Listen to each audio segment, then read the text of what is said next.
there, and welcome back to Chat EbT. I'm your host, Mohamed Ebrahim Tayob.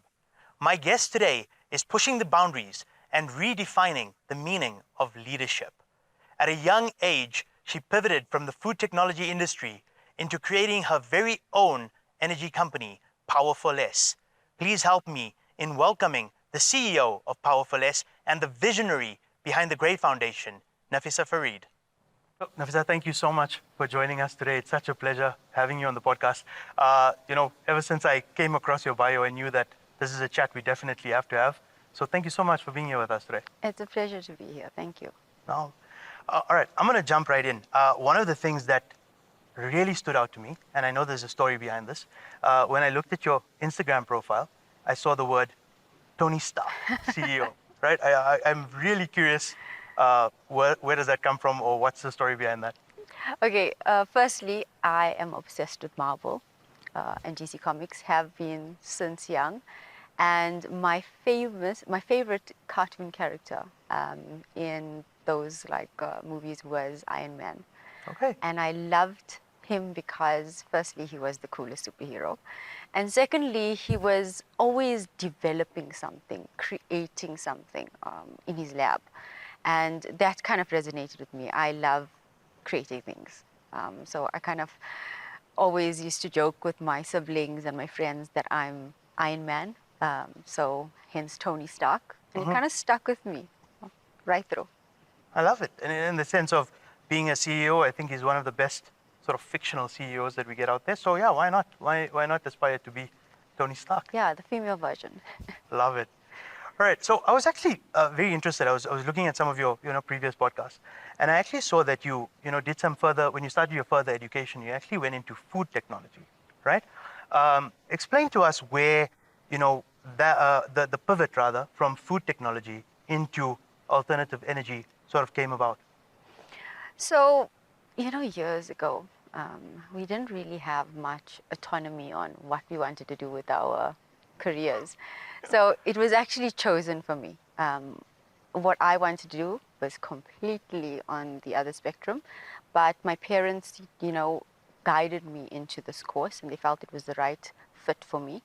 And that's how I ended up as a food technologist. Look, in hindsight, when I think back, there was a lot of value in the course that was chosen for me. Because as a food technologist, you get to start a product from inception. You do the R&D. You actually develop the new product lines for a company. So if you're working for a cereal company, you develop the new bars, the new cereals. You work on bettering the current lines. And you get to follow the journey of the product from the moment you are in the plant, from the moment you're in the lab, working on it, taking it into the plant to build the solution and run the trials to see what the outcome is on a full production line. And then follow it right through to customer surveys, brand development, look and feel of the packaging, what packaging you're choosing, why you're choosing it, all the way to marketing, and then doing analysis of how it's performing in the market. So when I think back in hindsight, look, it added a lot of value because you kind of see it when you want to start your own business. Yeah, I can imagine. You're following the same trajectory. But where the turning point happened was, one day I always had my eye on the supply chain director's job. I thought it was an incredible job. He kind of oversaw the entire operations. Everyone reported to him. And I loved how hands-on he was. Sometimes when I was working on the lines, he would come out at night and just walk through and see how we were all performing. Because at the end of the day, he had goals to achieve for the company, for the organization as a whole. And one day, I had some time with him, so I walked up to him and I said, Sylvester, what do I have to do to one day sit in your chair? And he laughed at me and he said, okay, Nafisa, let me tell you. And then he told me how many years of experience I'd have to accumulate, what I'd have to study, and it was a long journey to be able to do what he did. And obviously, I had a lot of belief in myself, but I was still immature at that stage. But at that moment, I looked at him and I thought to myself, I can do it. I know I can do it. I don't have to wait that long to achieve what you are doing. And I kind of realized at that moment that, you know, in the corporate world, you kind of held down to follow that journey. Yeah. But when you control your own destiny, you can determine when you can reach that point. It just determines how much work you're willing to put in, what you're willing to sacrifice. And that was the day that I decided I'm going to resign. And I resigned. Tell us about your journey into starting your brand, Powerful S, that you started. Give us a little bit of a background around that and how you started that. Okay, so there's a lot of history behind my entrepreneurship journey, and I think I should touch on that first. Yeah. So when I started my first business, it was in the security sector. It was around 22. Okay. And I built product lines that basically provided solutions to the fuel industry. It was all designed to reduce pilferage, to give retailers better insight into what's happening in their stores, on their filling stations, because in businesses like that, the greatest loss to an owner is not from, customers walking in, it's from the staff. Yeah. And if you don't put a handle on that, you could actually bankrupt yourself. Mm-hmm. So I designed solutions that were security solutions that offered them that comfort. And then I also backed it up with monitoring, which was not something that was available locally and easily sold by solutions by companies, because it was very difficult. And it meant that you had to hire resources that would sit in front of a screen and watch like 24 hours of footage, day after day after day. But the value it offered already was a business plan in itself. So I built that business. Listen, it followed the same entrepreneurship journey. It was a struggle. I was very poor for a few years. Couldn't afford much. You know, sometimes like I didn't even make month. Then I would pay my staff salary from my credit card and just pray the customers pay me so I could settle it. But the business grew. It was very successful. I think by 25, 26, I reached most of my dreams and goals that I thought I wanted when I was a bit younger. Drove the cars I wanted to, achieved everything I wanted to. It reached a point where it became the approved supplier by by the largest filling station brands, fuel station brands in the country. Which made business come in more consistently, and eventually bridged out further as I developed the team and trained them and went for courses to be able to then provide bigger solutions for the fuel depots of this country. So it was, it reached a point where, there was an exit, and I decided that I was going to hand over the business. Business changed hands and ownership, and the next avenue that I saw potential in was the energy industry. And bear in mind, I have no experience in this, right? Which you'll find that a lot of entrepreneurs start businesses without experience. We learn as we go. So there was a company that was already operating. They were operating in the energy efficiency sector. At that time, the focus was more on reducing demand, because we didn't have load shedding at that point. So alternative energy didn't play much of a factor. So I ended up getting into that business, becoming a partner, and over the years developed it to eventually branch out into different entities that provided different solutions, and that was where Powerful S was born. Company, obviously, the focus of it was to provide solutions that address people's concerns, reducing your demand, providing you an alternative, which not many companies in our industry offer. They either offer energy efficiency or alternative energy solutions. And then also, if they're in alternative, they generally service a certain clientele. So we built this business, Powerful S, to not only provide solutions for industrial customers, commercial customers, businesses, but also man on the street, whether you're buying a light bulb that you need to work when there's load shedding, or you need a backup mobile power supply, but it provided the full spectrum. And our niche to our customers was, let us first reduce your consumption and then provide you the power that you need. So yeah, it's now like 17 years in this industry. One of the things that we've been discussing a lot on the show is mindset, right? Now, unfortunately, and I say that with a very heavy heart, right? Unfortunately, in the year 2025, there's still a lot of stigma around females going into business and starting out businesses for themselves. Whether it be, oh, you have a family, or, you have kids, or quite a lot of different factors that play into that. Tell us some of the challenges that you faced around being a female in the industry, and limitations, and how you were able to overcome that. Sure. If you're talking about 2025, can you imagine years ago what kind of stigma resided when, I was 16 years old, talking about, I want to own a business as well. It was just not a woman's job. There's a lot of pressure placed on females. My dad was an entrepreneur, self-starter. I watched his struggle. It was something that I always draw energy from. And when he asked me, what do you want to do, Nafisa? I said, Dad, I just want to be just like you. I want to have a company, and I want to do what you do every day. And he told me, and I know it came from a good place in his heart. He told me, Nafisa, that's not a job for a lady. I wouldn't want my daughter to do that. And it's very hard to be a wife and a mother when you are doing what I do. Sure.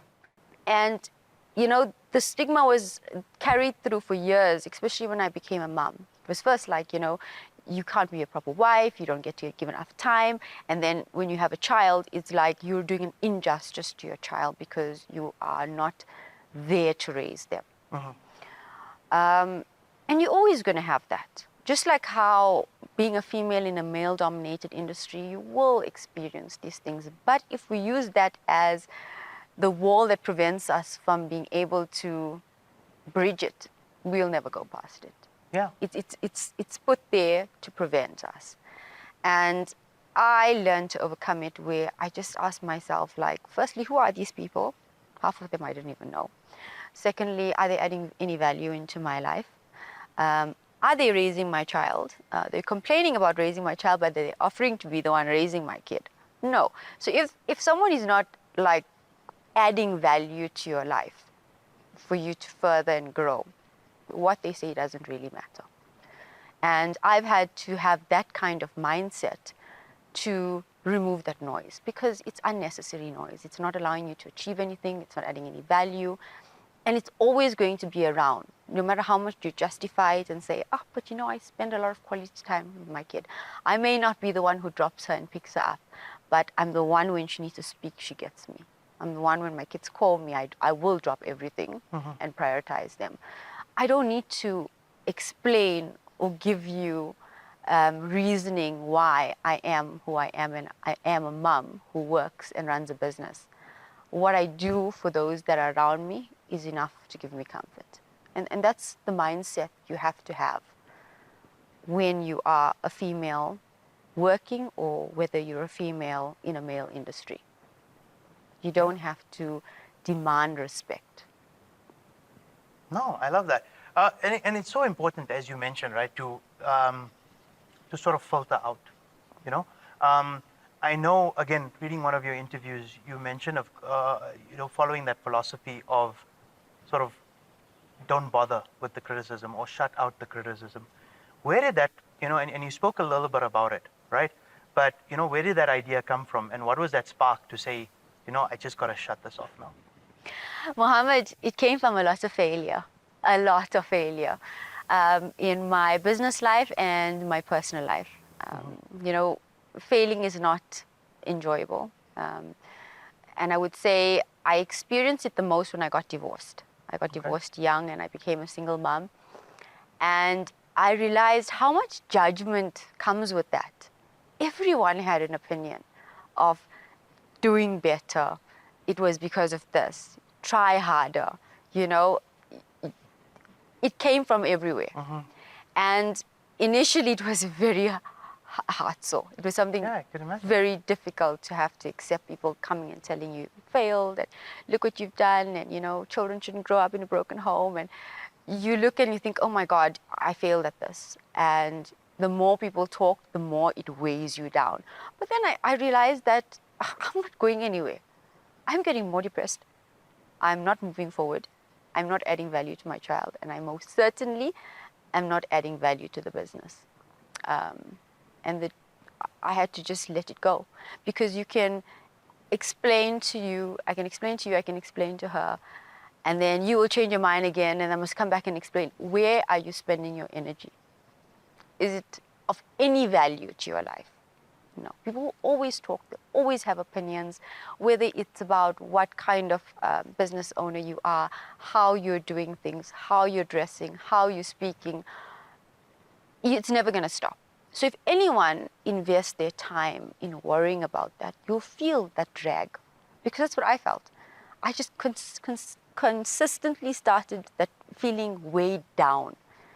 And the day I let it go and I was like, it is what it is. Failure happens. It's part of the journey. We move on. It was the day I started seeing more happiness. I felt lighter. No, I honestly love that, because I'm a very firm believer in that. I do feel that there's a lot of sort of broken systems that are in place. We mentioned, the aspects of females working in business. Definitely, would consider that to be a broken notion. But I also feel like judgment is something that we see so often, not only in the Muslim community, in the Indian community, but just generally as an aspect. And I so believe that something has to change about that. I mentioned I lived in London a couple of years ago, and I always love telling whoever I can this story. And people will say, well, what did you really like about London? And I said, it's different. And the example I always use is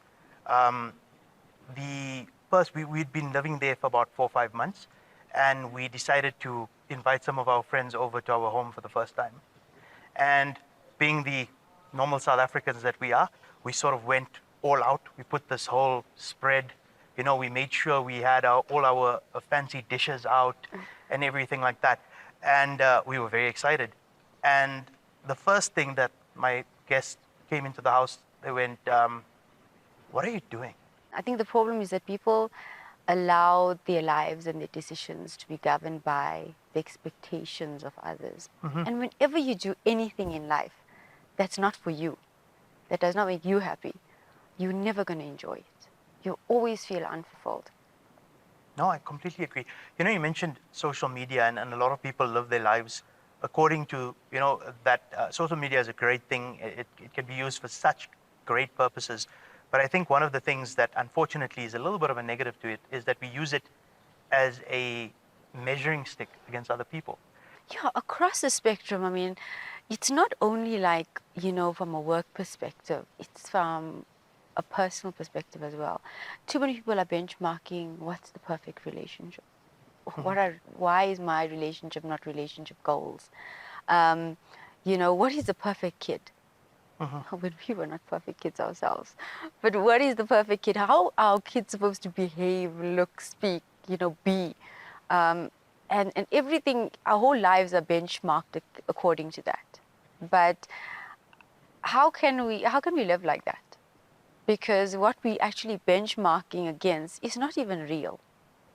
No one is sharing their sad moments and their failures. Why? Because it's embarrassing. We don't want to share embarrassing things. So you only get like a half-filtered version. And is that enough to actually like look at your life as less than? It's not. One of the things you mentioned is education. Sort of the way you see education is a never-ending, ongoing journey. Talk to us a little bit about, education and the part that it's played in your life, and why you put so much emphasis and importance on it. Look, because the truth is you never know enough. I'm yet to meet anyone who knows everything. Mm-hmm. Whether you are more intelligent than me, I really doubt you know everything. And that's why we cannot ever have that arrogance in us that says like, okay, we know everything. We don't need your advice. I don't need to watch this. I don't need to learn this. I learned everything as an entrepreneur from listening to other entrepreneurs, listening to them guide me, asking them, how do you deal with this kind of stress? When these things happen, how do you overcome them? And through that, it's helped me grow. I learned from other people in my industry. I try never to look at people as competitors, because when I watch them and I see what they're doing, I'm actually learning, and it's giving me an idea on how to branch out, further develop, be more niche in what I offer. We are other people seeing the future. It helps me in so many ways, and that's why for me, structured education, like formal education, is important, and also unstructured. Fully agree. You touched on this a little bit, but I really want to ask you this. CEO, constant education, family. That's quite a balancing act. Uh, how do you juggle that? It's exactly that. It's a balancing act. When I was studying, it meant that I had to make choices that I was comfortable with. So obviously my kids they don't see me the whole day. Mm-hmm. I wasn't willing to take away the time that they had with me when I came home. So it meant I must sleep less. So I slept less. I studied through the night into the morning with my daughter. I did my MBA. The moment her head hit the pillow, I never slept. I would use all of that time to just study, work, write my assignments. It's basically balancing. Sometimes I fail at it. Yeah, no, naturally. Not them, myself, because when I drop the ball, I feel I've not delivered. I'm very hard on myself. But at the end of the day, I keep trying, and I'm very cognizant of the putting in the right amount of energy into the time that I have. So this next round of questions is something we ask all of our guests, and it's very interesting to see people from all different backgrounds and the approaches that they take here. So the first question we have is, if you had to go back in time and give yourself any piece of advice, when would you go back to, and what would that advice be to yourself?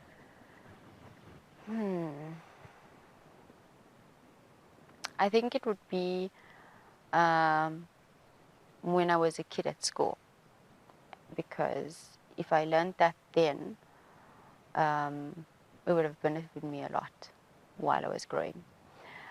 I would tell Nafisa that she should choose her tears. Yeah, that's quite powerful. Yeah. Just choose what's worth crying about and what's not worth crying about. That saved me Honestly, a lot of pain. I love that. That's quite inspirational, in all honesty. What message would you like people to take away from this interview, and who would you like that message directed towards?